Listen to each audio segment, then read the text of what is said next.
It has been estimated that 10,000 women in Tigray have been raped, and recent reports on Channel 4, the BBC and CNN have all documented the horrific nature of the attacks, including kidnapping, imprisonment, rape and mutilation. On Monday of this week, an unprecedented letter signed by 12 leading figures in the international community called for the sexual violence to stop.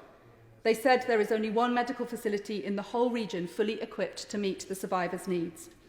What especially stands out are the ferocity of the attacks. This is evidence from reports and photographs of injuries to women, including the mutilation of women's genitals. The targeting of women because they are Tigrayan. The rapists have talked of Amharanizing the women and purifying their blood.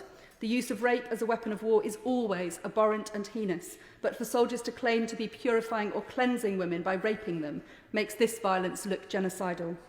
And what also stands out is the impunity. There is no indication that either the Ethiopian or Eritrean governments are taking any steps whatsoever to rein in their troops. Those responsible for the sexual violence do so with complete impunity. On Tuesday, the Ethiopian government admitted there had been sexual assaults on women in Tigray, but sought to justify it as a consequence of the conflict.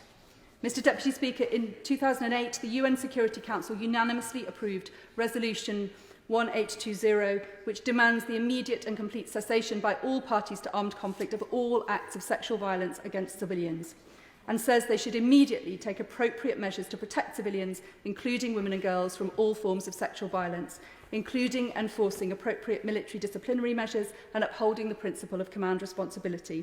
And it further goes on to say that rape and all other forms of sexual violence can constitute a war crime, a crime against humanity, or a constitutive act with respect to genocide.